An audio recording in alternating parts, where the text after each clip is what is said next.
Abra sua Bíblia outra vez na primeira epístola que escreveu o apóstolo João, Epístola Universal de João, a primeira, capítulo 4, onde nós iremos ler o texto que está dos versículos 1 a 6. Será o texto inicial para o nosso estudo nesta noite. 1 de João, capítulo 4, verso 1 em diante. Glória a Jesus. Diz assim a palavra de Deus: Amados, não creiais em todo espírito, mas provai se os espíritos são de Deus, porque já muitos falsos profetas se têm levantado no mundo. Nisto conhecereis o Espírito de Deus.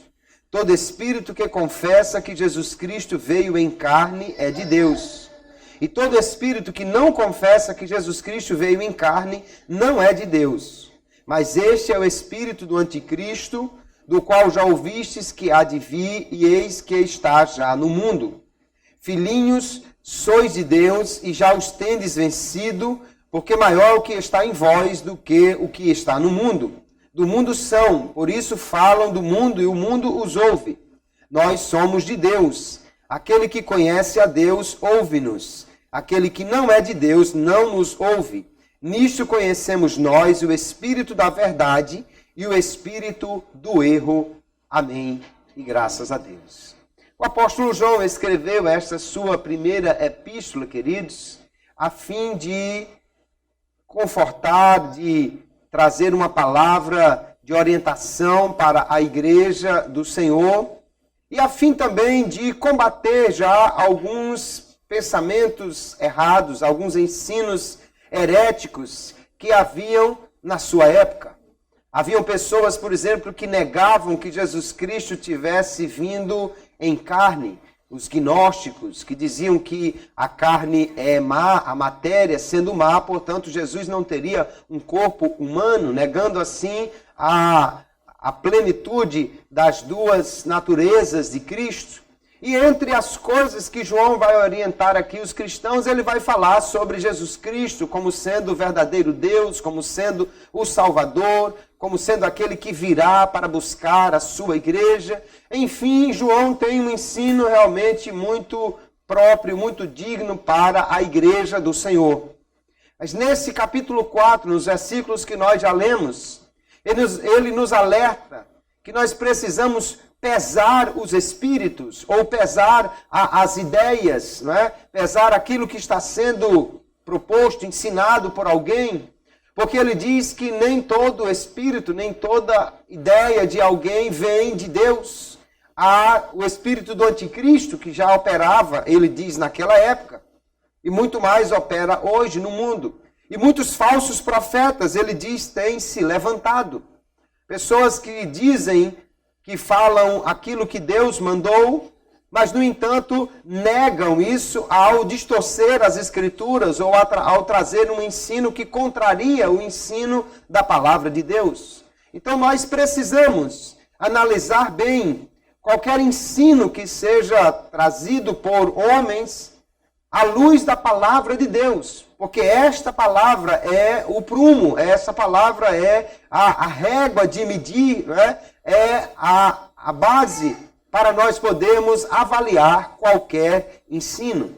Nesta noite nós vamos falar de uma forma assim, um tanto panorâmica, sobre o ensino equivocado das seitas, o cuidado que nós precisamos ter com elas, para nós nos prepararmos, estarmos firmados na verdade e aprendermos também como nós podemos falar da verdade do Evangelho para aqueles que estão iludidos com os falsos ensinos destas seitas. Vamos entender então um pouco sobre o ensino delas e como a palavra de Deus vai firmar a verdade que nós precisamos conhecer. Nós precisamos conhecer as seitas. Alguém pode dizer, mas não basta nós conhecermos a verdade, conhecemos o Evangelho, conhecemos a Bíblia.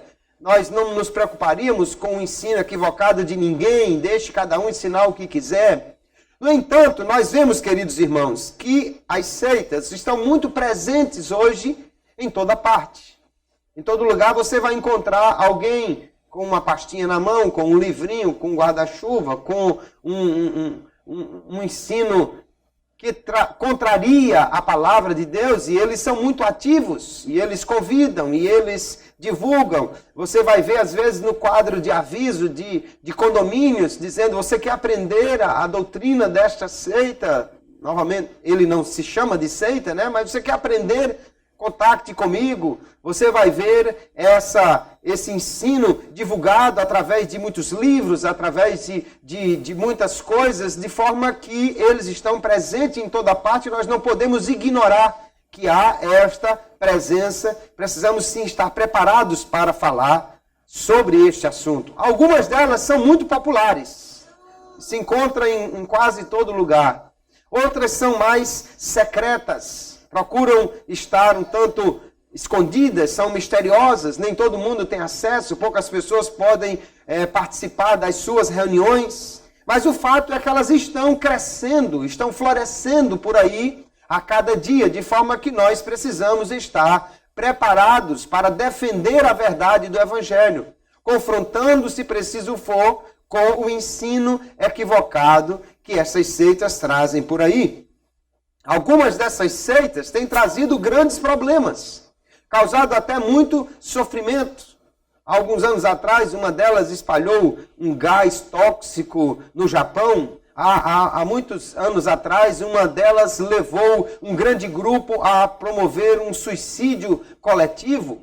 Outras separam as pessoas, porque o ensino delas, muitas vezes, nós vamos ver que prega um isolamento da pessoa, e de repente um filho sai de casa por causa disso, de repente há uma divisão na família por causa disso, e causam então problemas, causam sofrimentos. Outras parecem até ser muito benéficas, falam de uma energia que você pode receber, falam de um toque de luz que você pode receber, de uma reorganização da energia, do fluido do universo e de outras coisas, né? Algumas proíbem a prática de certas coisas como as drogas, algumas defendem muito a saúde, vendem até livros de saúde, de receitas, de cura pelas plantas, parecem que são muito benéficas. No entanto, quando nós avaliamos o ensino de todas elas, à luz da palavra de Deus,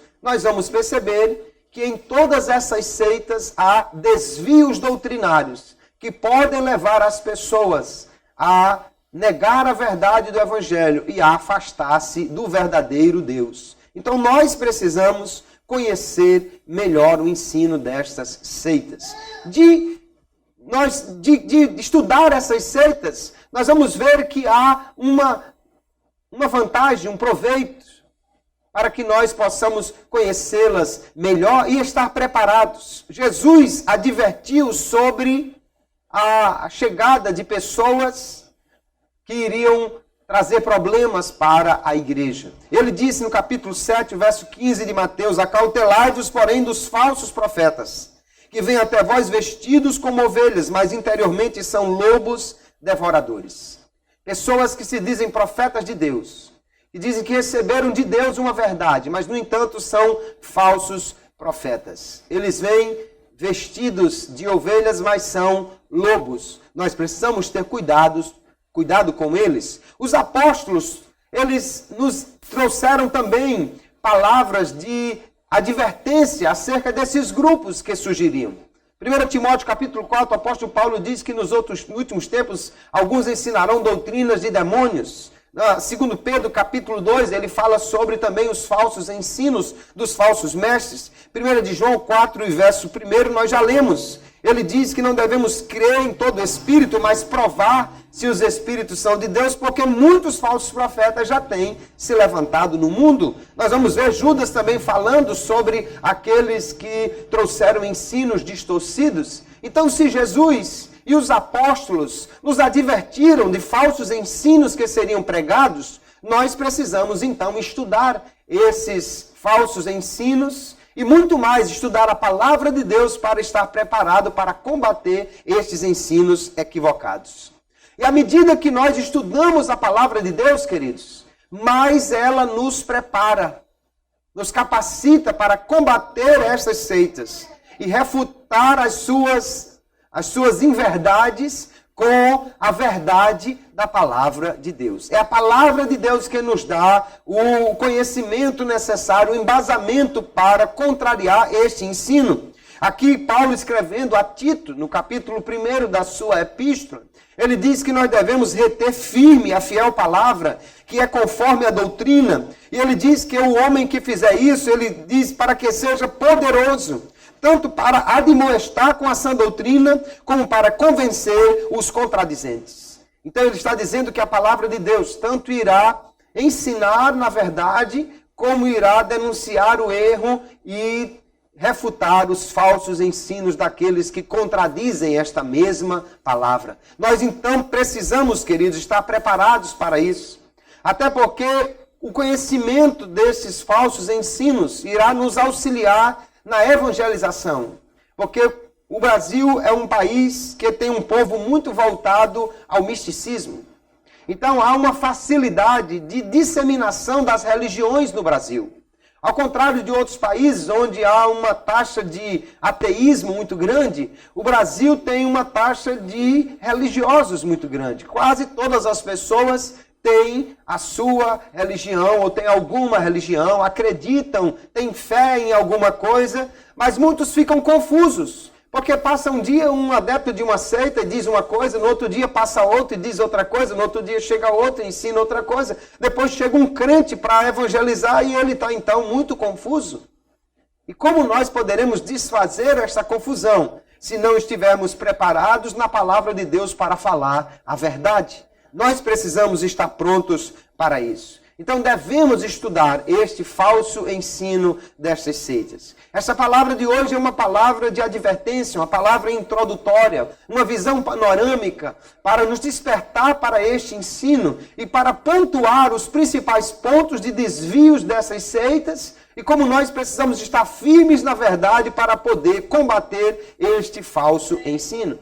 Quais são as seitas, ou quais são as seitas que nós mais encontramos por aí? Como podemos classificá-las? Nós vamos ver que existem algumas seitas que são chamadas de seitas secretas. Entre elas nós temos a maçonaria, a teosofia, a Rosa Cruz, o esoterismo, onde para entrar numa destas sociedades secretas é preciso ser convidado por alguém, é preciso ter alguns critérios a serem cumpridos. Você não pode simplesmente chegar lá e bater na porta e assistir a uma de suas reuniões. E algumas delas até não dizem ser religiões, mas pregam realmente verdades como se fosse uma religião, ensinam o caminho da elevação espiritual ou da salvação como se uma religião fosse, e até algumas ensinam que você pode ascender a um nível igual ao de Jesus, ao seguir os ensinos desta religião, como é o caso da maçonaria. Nós vamos ver outras seitas que são chamadas de pseudo-cristãs. Pseudo significa falso, né? Então são seitas que também falam de Jesus, mas que não dão a ele o lugar que ele é devido. Entre elas nós vamos ver o mormonismo, que foi fundado nos Estados Unidos por Joseph Smith. Esse ensino tem se propagado pelo mundo inteiro, né? Joseph Smith diz que recebeu de anjos a revelação ou as pedras que lhe permitiriam traduzir um livro, e daí o ensino de Mormon tem se espalhado por muitos países. Também temos aí as Testemunhas de Jeová, um grupo que segue uma antiga heresia chamada de arianismo, que diminui o valor de Jesus Cristo como Deus, como Salvador, como Senhor, e ensinam que apenas uns poucos selecionados irão para o céu, o restante vai ficar aqui nesta terra. Nós temos o adventismo do sétimo dia, que embora muitos dos seus ensinos ou da sua prática diária, ele é uma igreja que segue a palavra de Deus, mas alguns dos seus profetas têm ensinado coisas que desvirtuam o ensino da palavra de Deus. Nós temos ainda a ciência cristã, a família, também conhecida como meninos de Deus, que são menos conhecidas entre nós, mas que estão por aí ensinando as suas inverdades para quem quiser ouvi-las. Nós temos também as espíritas, o kardecismo, né, de Allan Kardec, chamado às vezes de auto-espiritismo, espiritismo branco. Ele até professa que Jesus é um profeta, é um ensinador, valorizam o ensino de Jesus, mas não tem Jesus como Salvador, não tem Jesus como Deus, mas dizem que Jesus é uma das reencarnações daquele que prega a verdade, das quais Allan Kardec é uma mais recente. Nós temos também a LBV, a Legião da Boa Vontade, que segue praticamente o mesmo esquema do Espiritismo, com a diferença que para eles não é Allan Kardec a última revelação da verdade, mas sim Alcírio Zaru, que é a nova encarnação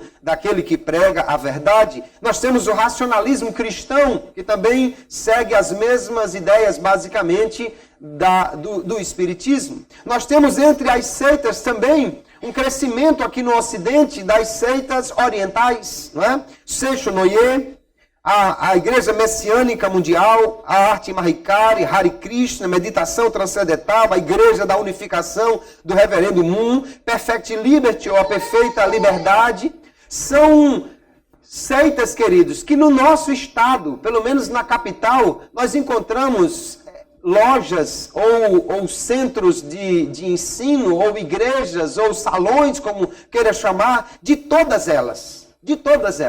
Todas essas seitas orientais, na capital do nosso estado, nós encontramos alguma representação deles. E às vezes encontrei gente na calçada de uma dessas igrejas, convidando as pessoas para entrar, para receber um toque de luz, para receber um toque de energia. Outras, às vezes, distribuem folhetinhos que ensinam como você se alimentar bem, como você viver melhor, como você controlar estresse. Parece que tudo é muito tranquilo, é apenas uma maneira de você viver numa filosofia diferente, mas não é isso.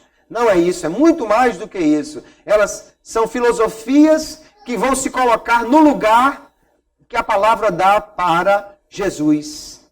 Como se o homem pudesse salvar a si próprio, pudesse atingir o ápice através do simples cumprimento de algumas regras, quando nós entendemos pela palavra de Deus que é salvação só em Jesus, o homem não pode salvar a si próprio de maneira nenhuma. Essas são as principais seitas que nós encontramos por aí. Vamos dar uma olhada naqueles que são os principais pontos falhos das suas doutrinas, os pontos em comum de todas elas, e como nós podemos refutá-los de uma maneira básica pela palavra de Deus. Esta palavra é para que você possa despertar para estudar mais sobre este assunto e possa também estudar melhor a palavra de Deus e a teologia, para estar preparado para defender a verdade do Evangelho. Vamos ver então alguns aspectos comuns a algumas dessas seitas. Um dos pontos que a maioria dessas seitas vai atacar do Evangelho é que eles negam ou deturpam a doutrina da Trindade. A palavra de Deus nos ensina que Deus, ele se apresenta, ele se revela em três pessoas: Deus Pai, Filho e Espírito Santo, que são uma só essência, que são o mesmo Deus, mas que existem em três pessoas distintas, que são iguais em poder, em amor, em todos os seus atributos. E que nós vemos claramente nas Sagradas Escrituras que uma pessoa é distinta da outra. O Pai, o Filho e o Espírito Santo. Apesar de serem um mesmo Deus, são três pessoas distintas. E aí nós vamos ver que essas seitas normalmente vão deturpar essa verdade. Eles vão diminuir o valor de Jesus. Eles vão diminuir o valor do Espírito Santo. Eles vão dizer que Jesus é apenas uma criação de Deus, como é o caso dos Testemunhos de Jeová. Vão dizer que Jesus é a primeira criação de Deus, a mais sublime, mas que Jesus não é Deus. Da mesma forma, o mormonismo não aceita Jesus como sendo o único Filho de Deus. Eles dizem que Jesus é Filho de Deus, mas que Lúcifer é outro filho de Deus. Eles são irmãos, né? E são filhos de Deus. E também tem uma mãe, né? A Bíblia não fala nada sobre a mãe de Jesus no céu, né? E muito menos a mãe de Satanás, que eu não tenho intenção nenhuma de conhecê-la. Mas nós temos aqui uma deturpação completa da verdade. Outras seitas, como já falamos, o Espiritismo nega que Jesus seja verdadeiro Deus e único Salvador. Crê nele apenas como um profeta. As seitas orientais igualmente desconhecem esta verdade. Agora nós podemos ver pela palavra de Deus, queridos, que apesar do nome da palavra Trindade não está no texto bíblico, mas a ideia da Trindade está perfeitamente presente na palavra de Deus. Por exemplo, quando Deus foi criar o homem, ele disse assim: façamos o homem à nossa imagem, conforme a nossa semelhança. É óbvio que Deus não estava conversando com os anjos. Ele não estava falando com Miguel. Miguel, eu e você vamos fazer o homem à nossa imagem. Não. Deus está falando no plural, mas ele não está falando de fazer o homem à imagem de si próprio e dos anjos. Ele está falando com mais alguém que é semelhante a ele, que é Deus como ele. Então nós temos aqui a primeira vez em que Deus fala de si próprio como sendo um Deus plural. E ele diz: façamos o homem à nossa imagem, à nossa semelhança. Deus então está aqui já revelando-se como um Deus que existe de uma maneira plural. Nós vamos ver também no livro da profecia de Isaías, capítulo 6, aqui mostrando a unidade e a triexistência de Deus, a Trindade. Porque o profeta diz que ouviu a voz de Deus dizendo assim: a quem enviarei? E enviarei está na primeira pessoa, eu enviarei. É um Deus que está falando. Mas ele pergunta: quem há de ir por nós? E ele não está falando de novo pelos anjos, né? Quem irá representar Miguel e seus anjos na terra? Não, ele não está falando dos anjos. Ele está falando de si próprio. Mas ele diz: a quem eu enviarei? E quem há de ir por nós? Então nós já temos aí a Trindade revelada no Antigo Testamento. No Novo Testamento, muito mais claro fica esse texto. Nós vamos ver quando Jesus foi batizado, né? Que o Filho estava saindo da água, o Espírito descia sobre ele na forma de uma pomba, e o Pai falou do céu dizendo: este é o meu Filho amado. As três pessoas da Trindade aí estão. Quando Jesus mandou pregar o Evangelho, mandou pregar em nome do Pai, Mateus capítulo 28, e do Filho e do Espírito Santo. Os três ali, e o I que conecta um ao outro mostra que há uma unidade e uma equivalência entre as três pessoas.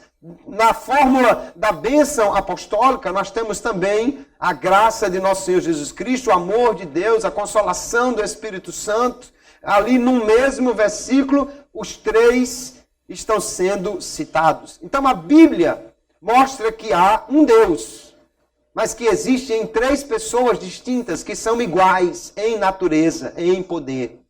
Nós, portanto, podemos confiar nesta verdade, embora não saibamos explicá-la nos mínimos detalhes, porque o ser de Deus está acima da nossa capacidade de entendimento. Outro ponto em que as seitas vão negar a verdade é que elas negam a inspiração divina da Bíblia. Ou então elas colocam outros livros em igual valor ou até superior à revelação da Bíblia Sagrada. Assim nós vamos encontrar, por exemplo, os Mormons com o livro de Mormons, que é um livro que traz uma história que supostamente aconteceu nos Estados Unidos da América há muitos séculos atrás, embora nenhuma escavação arqueológica tenha encontrado vestígios dessas civilizações que eles dizem que existiram lá, como se Moisés tivesse vivido nos Estados Unidos muitos anos antes de Joseph Smith. E ali ele fala então de muitas coisas nesse livro de Mórmon, e eles declaram que o livro de Mórmon é a revelação posterior e definitiva em lugar da Bíblia. Que aquele que crê só na Bíblia é um tolo. Porque Joseph Smith, antes de fundar essa igreja, ele foi membro de algumas igrejas evangélicas, mas não se firmou em nenhuma delas. E segundo ele, Deus disse que não filiasse a nenhuma igreja porque todas elas estavam erradas. O que contraria totalmente a palavra que o próprio Jesus disse, que edificaria a sua igreja e as portas do inferno não prevaleceriam contra ela. Nenhuma igreja estava certa, segundo ele. Então ele recebeu essa visão de anjos, né? O anjo e o pai daquele anjo vieram falar com ele e trouxeram umas pedras e ensinaram onde encontrar esse livro que ele traduziu com essas pedras, que estava escrito numa linguagem como se fosse um egípcio antigo e que trouxe então à luz esta palavra. Eles creem então no livro de Mórmons. Os Testemunhos de Jeová deturpam a Bíblia Sagrada, tem a sua própria tradução, a tradução do Novo Mundo, que está completamente equivocada em sua tradução, diverge totalmente das traduções que são fiéis ao texto original no grego e no hebraico. Nós vamos ver também outros escritos como da profetisa Ellen White, nós vamos ver outros escritos como de Allan Kardec, que essas seitas colocam como sendo superior à Bíblia Sagrada, ou pelo menos igual. Os espíritas usam a Bíblia, mas usam muito mais o Evangelho segundo Allan Kardec, o livro dos Espíritos. Eles têm, portanto, a Bíblia como apenas um livro, enquanto que a Bíblia Sagrada é, queridos, a revelação final de Deus para a humanidade. Nós podemos ver claramente que a própria Bíblia se define como sendo uma escritura divinamente inspirada. E o texto de 2 Timóteo 3,16 diz que toda a escritura divinamente inspirada é proveitosa para ensinar, para redarguir, para corrigir, para instruir em justiça. Então a Bíblia, ela não é apenas um livro de homens, ela não é apenas o escrito de algum sábio, ela não é apenas o ensino de algum mestre, ela é a revelação de Deus para o homem. Na segunda epístola de Pedro, capítulo 1, verso 21, ele vai dizer: porque a profecia nunca foi produzida por vontade de homem algum, mas os homens santos de Deus falaram inspirados pelo Espírito Santo. Glória a Jesus. Ele deixa claro que o processo de registro do texto da Bíblia foi um processo que foi coordenado pelo Espírito Santo. Os homens falaram pelo sopro do Espírito Santo, pela direção do Espírito Santo. O Espírito Santo algumas vezes ditou o texto, né? Ou o próprio Senhor Jesus, por exemplo, as cartas do Apocalipse são ditadas, né? Jesus aparece a João na ilha de Patmos e diz: escreva. E ele vai escrevendo o que Jesus diz. Alguns outros textos, como do Decálogo, os 10 mandamentos, foi o próprio Deus quem escreveu na pedra. E outros textos foram escritos por homens, mas sob a inspiração de Deus. Paulo escreve na primeira epístola a Coríntios, capítulo 14, dizendo que o que ele escreve é mandamento de Deus. Então a Bíblia Sagrada, queridos, não pode ser comparada a nenhum outro livro. Qualquer outro livro que exista nessa terra é um livro produzido por homens. Podem ser homens sábios, podem ser homens santos, mas são homens. E quando qualquer livro contraria a palavra de Deus, ou quer se colocar acima dela, então esse texto pode ser descartado como sendo um texto que não foi produzido por Deus. Deus não contraria a sua palavra. E a Escritura se encerra dizendo que se alguém acrescentar alguma palavra a esse livro, seriam acrescentadas as pragas descritas neste livro. E se alguém tirar alguma palavra dele, será tirada a sua parte da vida eterna. Nós então temos a Bíblia como revelação definitiva. Nós precisamos conhecer melhor esta palavra. Nós precisamos estudar mais esta palavra para que nós possamos então defender as suas verdades. Um outro problema que as seitas vão apresentar é que elas, de uma maneira em geral, subestimam o valor de Jesus como Salvador, como Deus. Colocam ele numa posição secundária, tirando-lhes os atributos, tirando-lhe aquilo que é a plena divindade que existe nele. Os mormons, como já disse, têm Jesus como um dos filhos de Deus. Testemunha de Jeová como uma criação de Deus. Os espíritas como um profeta de Deus. E outras seitas vão ver Jesus no máximo como um fundador de religião, um mestre da verdade, um pregador de boas novas. Alguns chegam a dizer que Jesus, durante a sua infância, esteve no Tibete ou na Índia, que aprendeu com os monges de lá.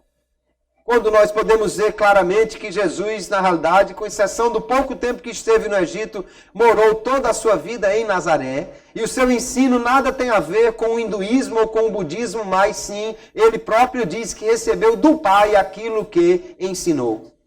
Jesus, portanto, queridos, é o Salvador do mundo. E é o Filho unigênito de Deus. Aleluia. Quando nós olhamos o que Paulo escreve aos Colossenses capítulo 2, verso 9, ele diz que nele, em Cristo, habita corporalmente toda a plenitude da divindade. Jesus é Deus. Nós vamos encontrar em textos como de Marcos capítulo 2, aquele momento que Jesus curou o paralítico que foi descido pelo teto da sua casa.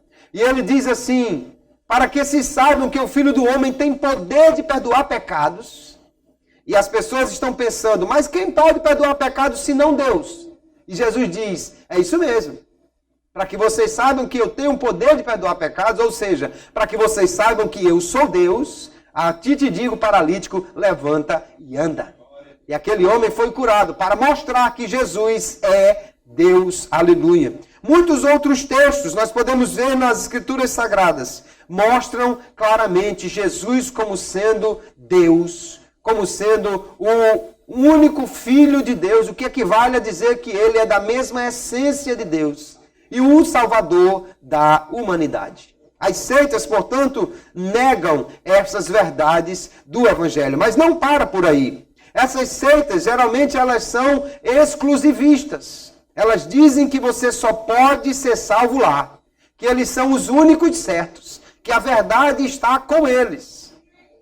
E aí nós percebemos claramente esse ensino inclusivista, que é para fazer as pessoas irem para lá, as pessoas frequentarem as suas reuniões. É claro, você vê, por exemplo, os testemunhos de Jeová dizerem que somente eles estão salvos. Tanto que eles vão na casa dos crentes, vão na casa dos que já confessam Jesus como seu Salvador e querem desviá-los da verdade. Aqui há um erro, porque a salvação, queridos, não é exclusividade de nenhum grupo, de nenhuma placa. Não há nenhuma igreja que possa dizer que salvação só há nela. Não há nenhum grupo que possa dizer salvação só há aqui. Porque nós vamos ver que o projeto de Deus em Cristo é para salvar toda a humanidade. Aleluia. Tito capítulo 2, verso 11. Paulo escreve ao seu filho na fé ali dizendo, porque a graça de Deus se há manifestado, trazendo salvação a todos os homens. A Bíblia não diz que Deus quer salvar apenas um grupo.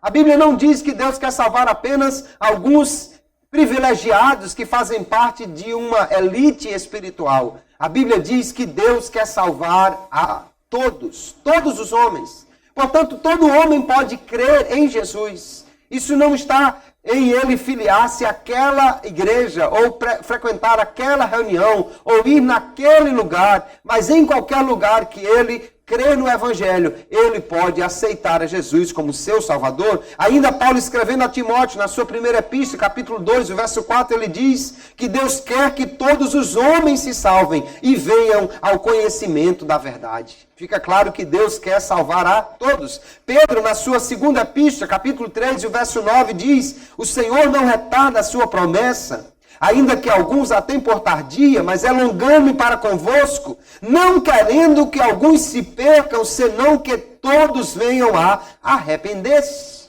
Deus quer salvar a todos, queridos irmãos. Então a salvação não foi presa a um determinado grupo, não foi revelada a uma pessoa exclusivamente. A salvação não está em frequentar-se uma reunião, mas está em aceitar-se uma pessoa, que é Jesus. Ele é o Salvador de toda a humanidade. Se nós cremos em Jesus e confessamos Ele, diz Paulo escrevendo aos Romanos, seremos salvos. Nós vamos ver também que a maioria dessas seitas, se não todas, possui um determinado líder. Um líder que é o seu fundador, um líder que é carismático, um líder que reúne as pessoas ao redor de si, e que esse líder, segundo a sua própria escrita, recebeu uma revelação especial, recebeu uma revelação divina, ou por meio de um determinado mensageiro, e que, portanto, o que ele diz e o que ele escreve está acima de qualquer dúvida, de qualquer questionamento. Assim nós vamos ver que o testemunho de Jeová tem os seus fundadores, o mormonismo com Joseph Smith, o espiritismo com Allan Kardec, as seitas orientais, cada um tem o seu fundador com um nome japonês ou parecido, que é o autor daquelas ideias. Nós vamos ver que essas seitas, elas vão se aprofundar no estudo do ensino dessas pessoas e defendem essas pessoas como sendo o autor final da verdade, que não pode ser contestado, que não pode ser diminuído o valor do seu ensino. Embora que este ensino muitas vezes é mudado em virtude das circunstâncias. Por exemplo, os mormons inicialmente não aceitavam pessoas negras, mas quando se espalharam saindo dos Estados Unidos, eles viram que se continuassem com este ensino, eles iriam ter grandes problemas. E acabaram então consultando lá os seus ancestrais, ou sei lá quem, e disseram, não, tudo bem, pode mudar, e agora passe a aceitar também os negros nesse grupo dos que serão salvos. Esse ensino, queridos, desse determinado líder, portanto, é a verdade para os seus seguidores. E nós temos a palavra de Deus. A palavra de Deus não é produto de um homem. Não seguimos o ensino de Paulo, nem de Pedro. Não seguimos o ensino de Moisés, nem de nenhum outro escritor da Bíblia Sagrada. Todos eles apontavam para além de si, dizendo, nós somos apenas profetas de Deus.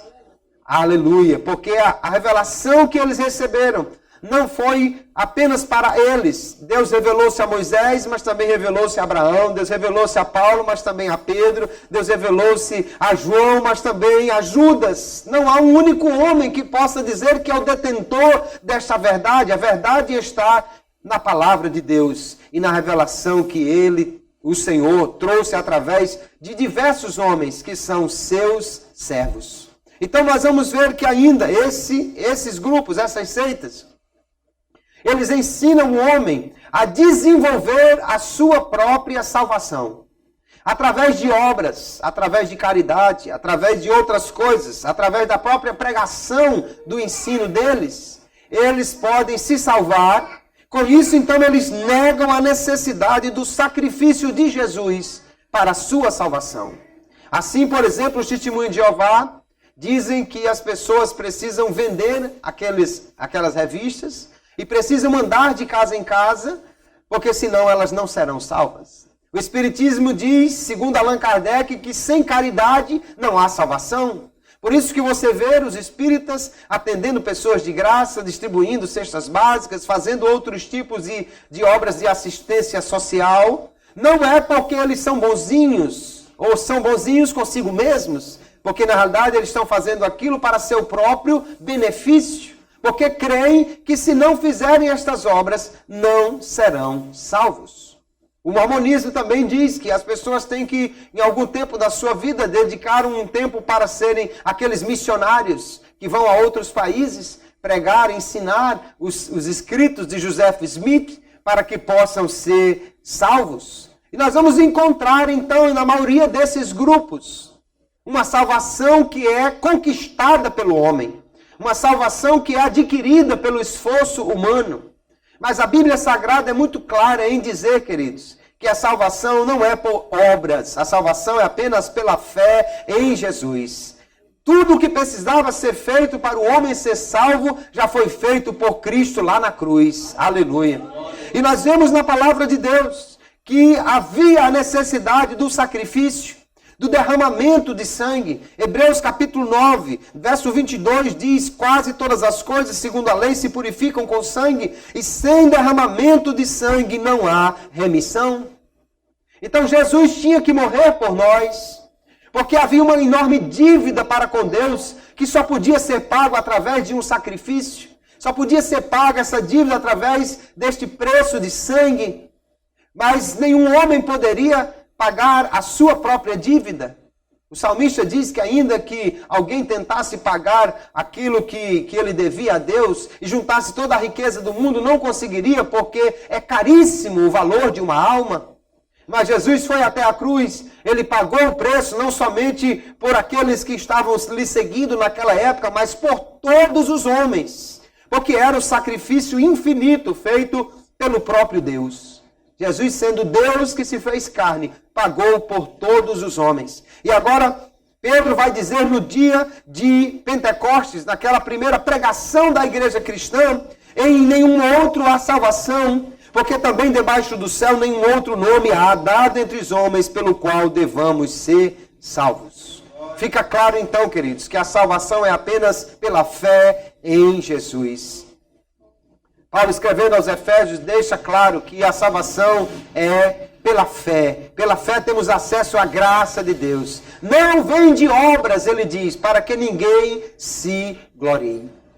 Então ninguém pode chegar diante de Deus dizendo: olha Deus, eu atendi muitos pacientes de graça. Senhor, eu distribuí umas cestas básicas. Olha, eu andei muito no sol vendendo essas revistas. Olha, eu fui para outros países para pregar esta verdade, ensinar isso. Ninguém pode se gloriar diante de Deus de ter feito alguma coisa para a sua salvação.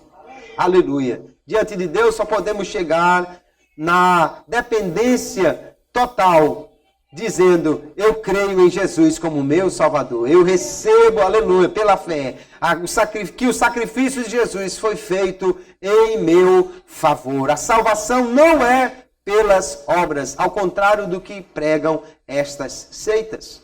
Nós vamos ver ainda, queridos, que essas seitas costumam buscar geralmente suas presas em outras religiões.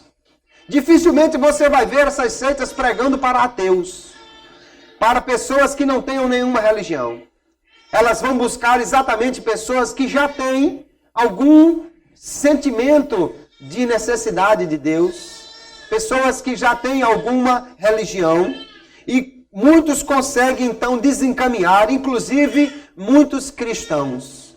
Cristãos que conhecem a verdade, mas não profundamente, cristãos que não estão perfeitamente firmados na verdade e que acabam seguindo estas falsas seitas, ou essas seitas que ensinam falsamente. Nós vamos, então, ver que elas representam um perigo.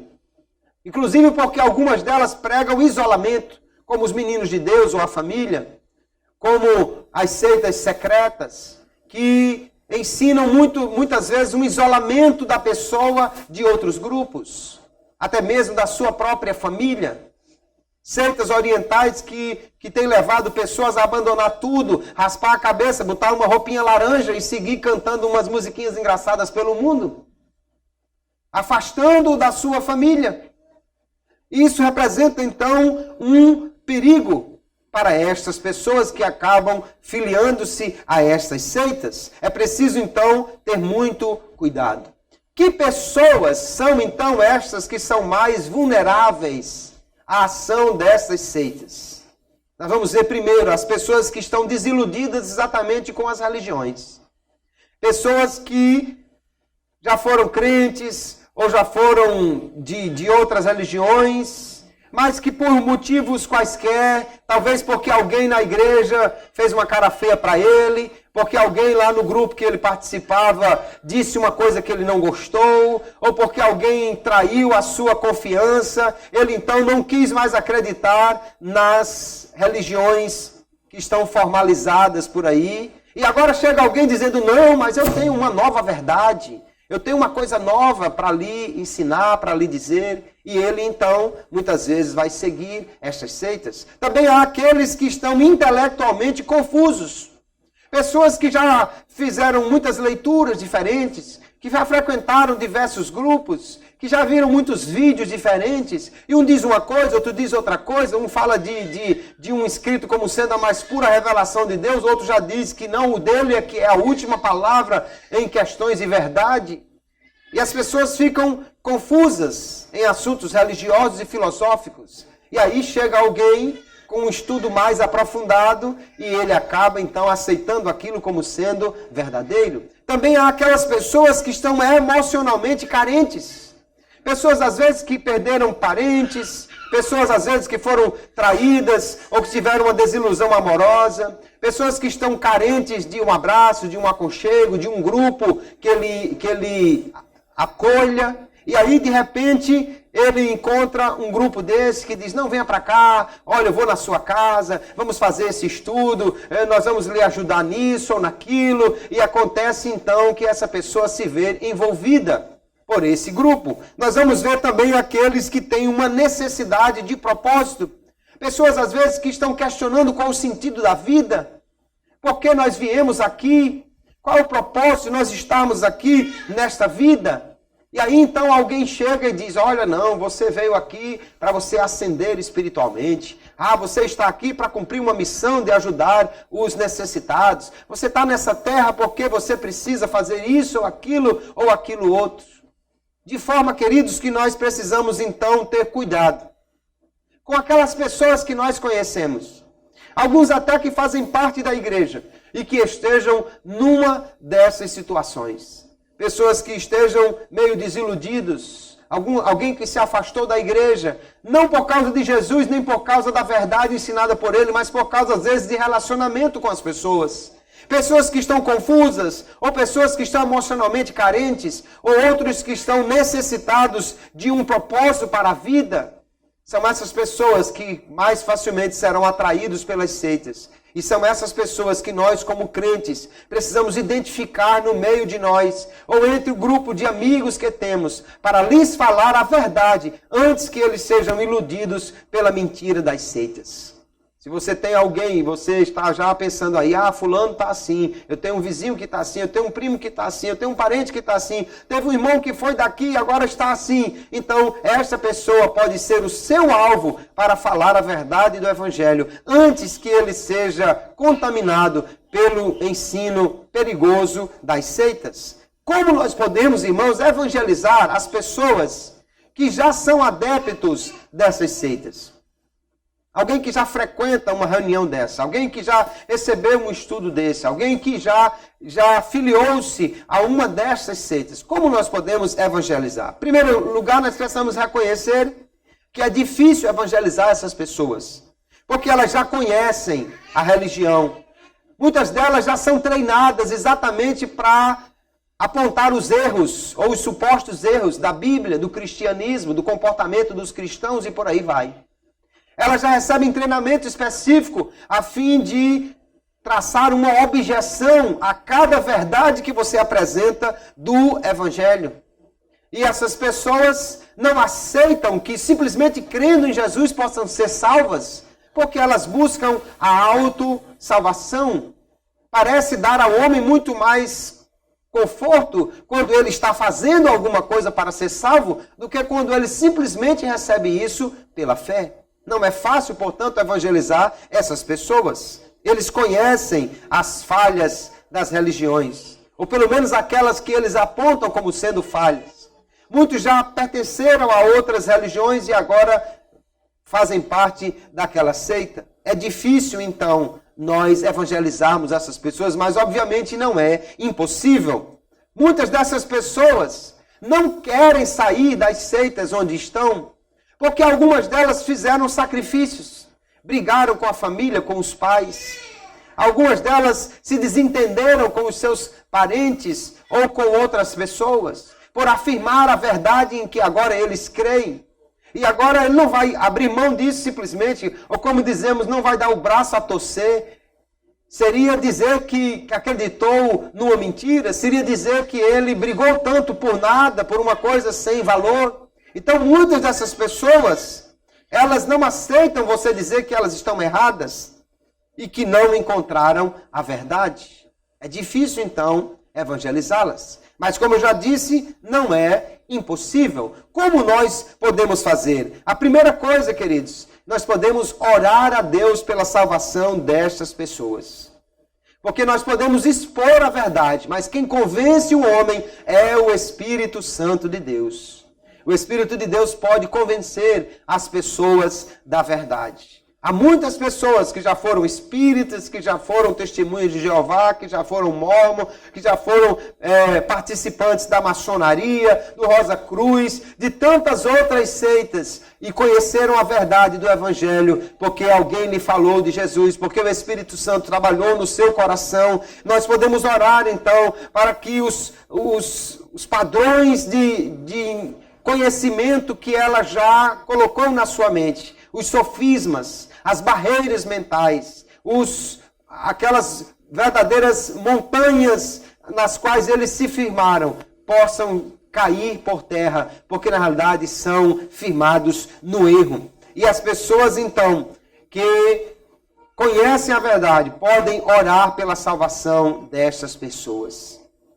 Se você tem um amigo, um parente, um vizinho, um conhecido que faz parte de uma dessas seitas, não desista de orar por ele. Não duvide da possibilidade de sua salvação, mas fale do amor de Deus para ele e ore, porque o Senhor pode colocar pessoas no caminho dele, pode revelar-se a ele. Eu conheci uma irmã que conta no seu testemunho que ela era uma seguidora de uma dessas seitas orientais, era esotérica, e a sua filha aceitou Jesus. Ela disse que não queria saber disso, que a filha não falasse da sua religião para ela. Mas um dia ela, numa viagem que fez aos Estados Unidos, ela viu um folheto que estava numa fresta da porta, num local que ela parou, no meio da Rota 66, e ali ela tirou aquele papelzinho por curiosidade e leu, era um folheto falando de Jesus. O Espírito Santo falou ao seu coração e ela aceitou a Jesus como seu Salvador.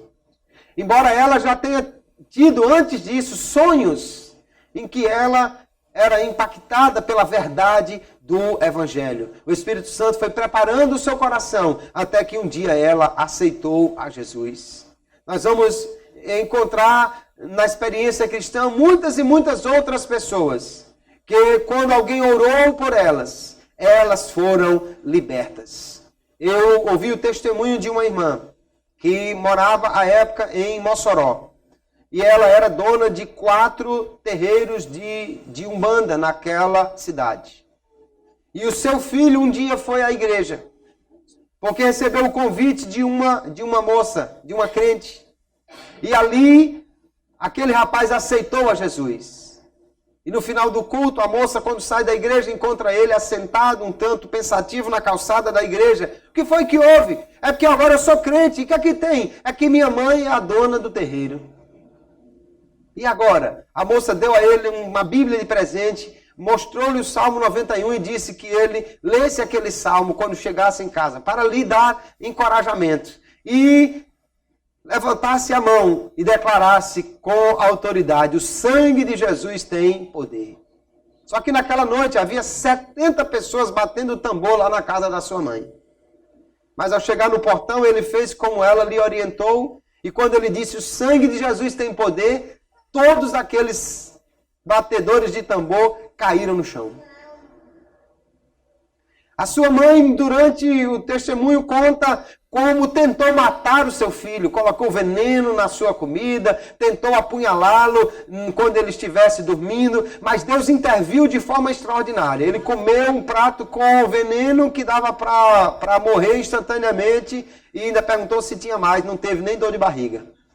Tentou ela apunhalá-la com um punhal que ela usava para os sacrifícios, mas quando aproximou-se da cama dele, havia na visão dela uma chama de fogo que não permitia que ela se aproximasse. E um dia ela aceitou o convite de ir à igreja. Os irmãos oraram por ela. Ela viu quando correntes se quebraram e lhe libertaram. E ela aceitou a Jesus como seu Salvador. Uma mulher que há anos não tomava banho, que criava sapo debaixo da sua cama, agora foi liberta pelo poder do Evangelho. E hoje é uma pregadora da palavra de Deus. Porque alguém orou por ela, porque alguém continuou acreditando e continuou intercedendo junto a Deus, ela foi salva. Então ore, Deus pode salvar esta pessoa. Não adianta tentar um confronto direto logo de saída. Se você for diretamente a ela e disser, olha, o que você acredita é mentira, o fundador da sua religião é um charlatão, o livro que você está ensinando não tem nada de verdade, ela vai botar você para fora e nunca mais vai querer falar com você. É preciso ir com calma, apresentando aos poucos a refutação da verdade da palavra de Deus contra a mentira que ela crê. É preciso também ensinar a verdade em amor.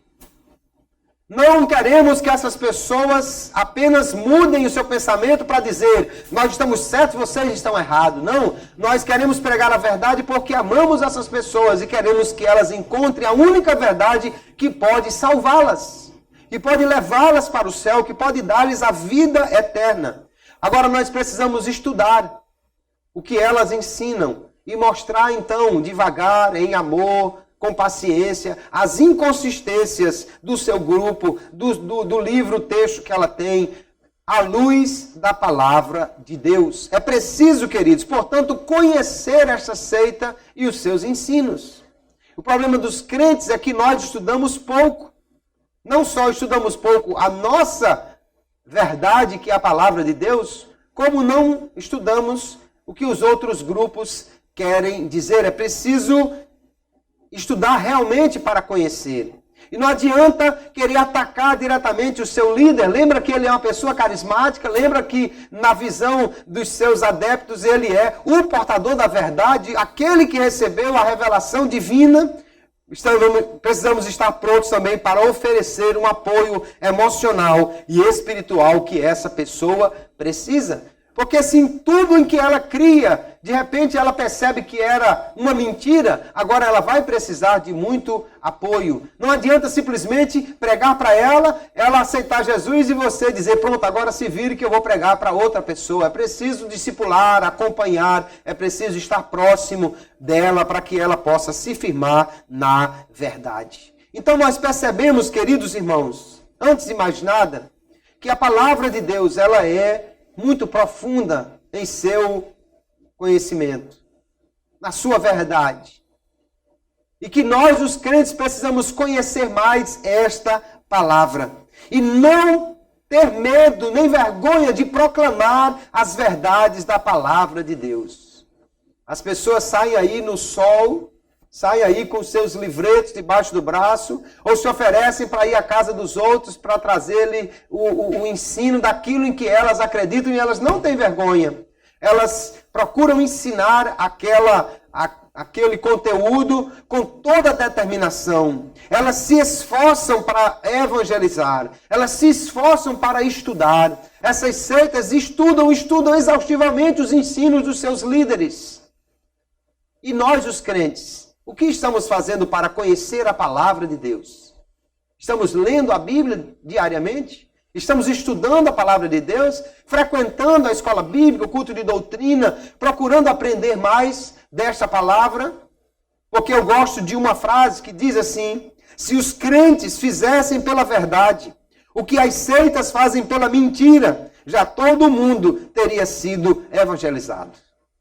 Se os crentes fossem tão estudiosos quanto os adeptos das seitas, se eles fossem tão devotados à evangelização como eles são de pregar a mentira deles. Se os crentes fossem tão dedicados em ir na casa de alguém e ensinar o evangelho até que ele acreditasse naquilo, como fazem os seguidores dessas seitas. Se os crentes fossem tão ativos em defender a sua fé, como são os adeptos dessas seitas, o mundo inteiro já teria sido evangelizado. Eu já vi algumas vezes, queridos, um adesivo num carro. Você quer conhecer a doutrina tal? Procure-me. Pergunte-me como. Eu já vi em quadros de aviso em empresas ou em condomínios. Você quer conhecer a doutrina X? Aqui o meu telefone. Mas eu nunca vi em nenhum quadro de aviso algum crente colocando assim: quer conhecer a Bíblia Sagrada? Quer conhecer o Evangelho de Jesus Cristo? Está aqui o meu número, ligue para mim que eu vou na sua casa. Nós precisamos ser mais ativos na pregação da palavra de Deus. Que Deus nos ajude, queridos. Que nós possamos estar cada vez mais firmados na verdade. A palavra de Deus é a verdade. Só que nós, os crentes, precisamos conhecê-la melhor. E como disse o apóstolo Pedro, devemos estar sempre prontos a responder a qualquer um que pergunte a razão da esperança que há em nós. Você saberia explicar porque Jesus é Salvador? Você saberia falar sobre a Trindade? Você saberia dizer a alguém porque obras não salva? Você saberia explicar a alguém porque Jesus é Deus? Então nós precisamos conhecer mais a palavra de Deus e estar preparados para falar dela. Que o nosso lema seja o mesmo que disse o apóstolo Paulo escrevendo aos Romanos no capítulo 1. Não me envergonho do Evangelho, porque é poder de Deus e salvação para todo aquele que nele crê. Aleluia. Não podemos nos envergonhar de pregar o Evangelho. Se alguém quiser classificar você como retrógrado, como alguém antiquado, como quadrado, como alguém que está fora da última moda, não se preocupe. Pregue a palavra de Deus, como Paulo disse, a tempo e a fora de tempo. Deus irá lhe usar para ganhar vidas, para a glória, honra e louvor do seu nome. Vamos pregar o Evangelho, vamos conhecer mais a palavra de Deus, vamos estar prontos para defender essa verdade. Vamos conhecer também os ensinos equivocados dessas seitas, para que possamos falar de Jesus e para que possamos defender a nossa fé e para que possamos mostrar onde está o erro dessas falsas verdades, desses falsos ensinos, para que a verdade do Evangelho, a verdade de que Jesus somente pode salvar, possa prevalecer e vamos ver muitas vidas sendo alcançadas pela palavra de Deus. Amém, queridos?